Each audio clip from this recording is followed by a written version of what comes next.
Hello and welcome to BMA 258 Services Marketing. This week we'll be looking at Chapter 3 in our textbook, which is about positioning services in competitive markets.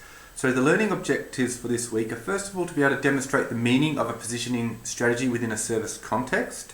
Number 2, identify the strategies to achieve competitive advantage through the 4 different types of focus strategies. Number 3, identify and select different target segments. Number 4, distinguish between important attributes and determinant attributes. Number 5, develop an effective positioning strategy using market, internal and competitor analysis. And last of all, demonstrate how positioning maps help to analyse and respond to the dynamics of competitive positioning. So to start this week's lecture, I just want to think about this picture here. This is a picture of a hospital in Bangkok. Now when you look at it, it doesn't actually look like a hospital, it looks more like a 5-star hotel. And this is because it successfully positions itself as an international hospital for patients from the Middle East, from the United States of America, as well as other parts of Asia.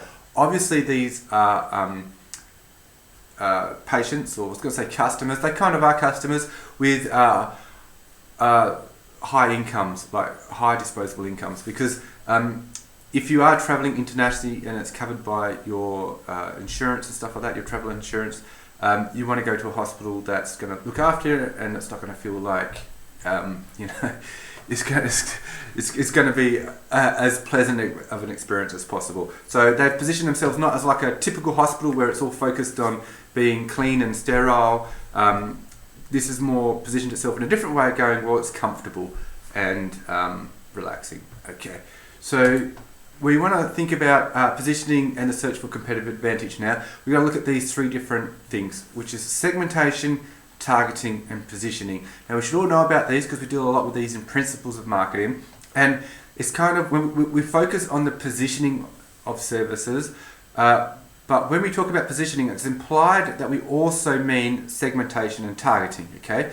Because to be able to get to positioning, to be able to position our products within a market, we need to first of all segment that market, select the target audience or the target market that we're most valuable to our business, and then we position ourselves to that target market, right? So to get to positioning, you need to do segmentation targeting first.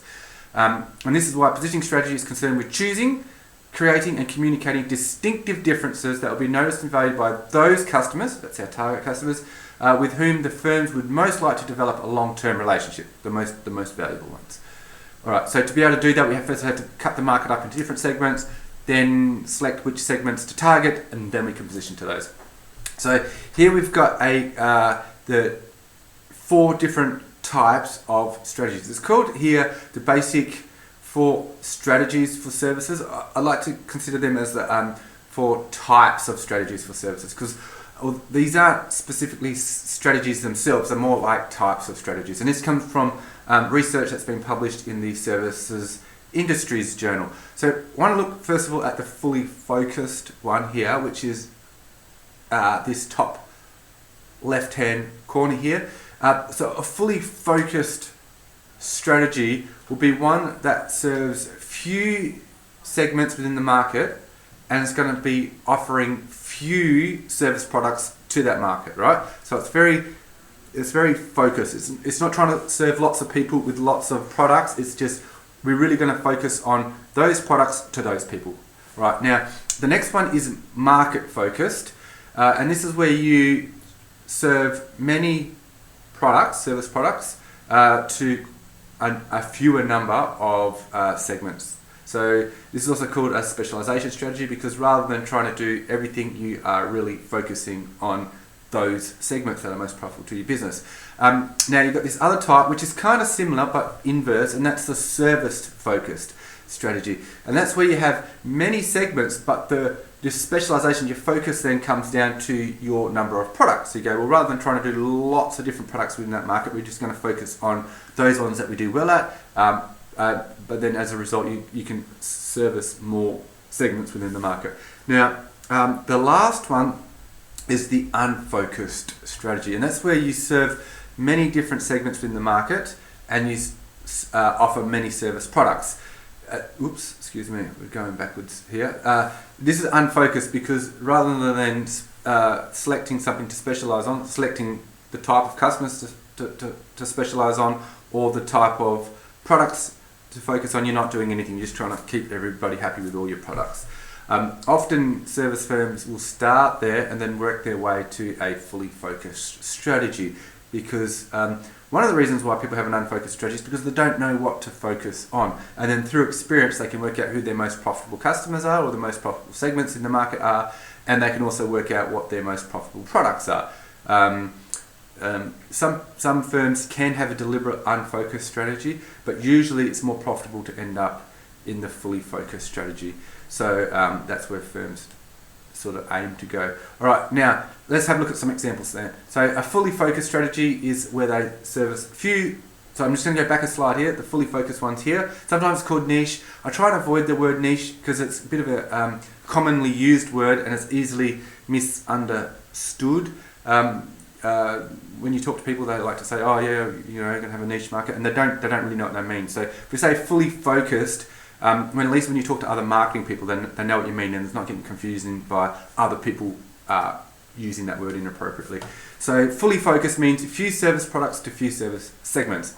Now this provides limited range of services to a narrow and specific market, develops well-recognised expertise, and you need to do that because if you're going to specialise within those service products, you need to have experts that can deliver that, because that's your area of expertise, right? And also you need to be really close to your customers, because instead of serving lots of customers, you're really selecting the few most valuable ones. So you need experience, you need expertise to be able to integrate and co-create value with those customers. An example is AirAsia. They specialise on domestic flights, so they do not do long haul flights. When I say domestic, I think it's Japan and Malaysia, so they might be international, but they're not like the long haul from just say Australia to America or to England, or you know, other like the long. They just focus on the shorter ones where they can have smaller aeroplanes and shorter shifts and stuff like that. So no long haul. So rather than offering lots of service products to the market, they're just offering short domestic flights. Now they're segments that targeting Southeast travellers, so they're not trying to please everybody. They just got one narrow segment, which is based on their geographical location that they're trying to service.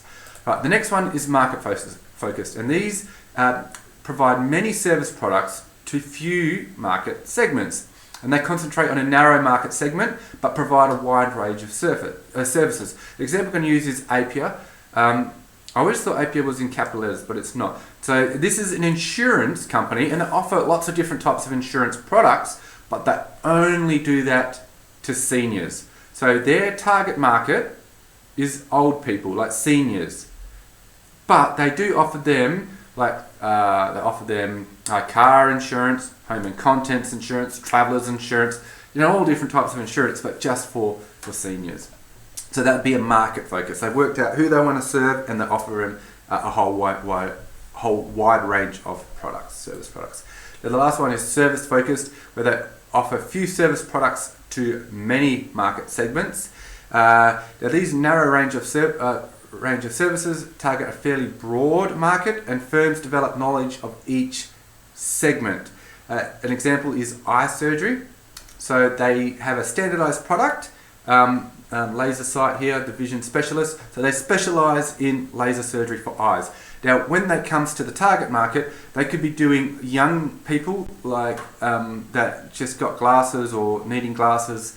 They could middle-aged people. They could be targeting seniors that their eyes is finally stabilised and they can have laser surgery now. They could be targeting athletes. They could be targeting, you know, all sorts of people. But what they focus on, their focus comes from the products that they offer to the market. So they offer it to a lot of people, but a very specific product.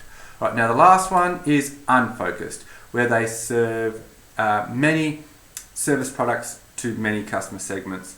And they serve many broad markets, delivering many types of services.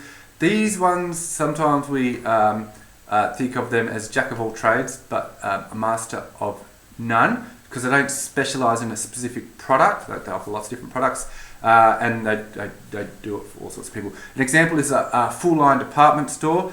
And a full-line department store are a department store which offers many different types of lines of products, including clothing, sporting goods, food, furniture, electric goods, all that, and many different services, including, they do the wrapping, they do delivery, they provide credit, so they offer lots of different things. And because it's a department store, they've got lots of different people coming in.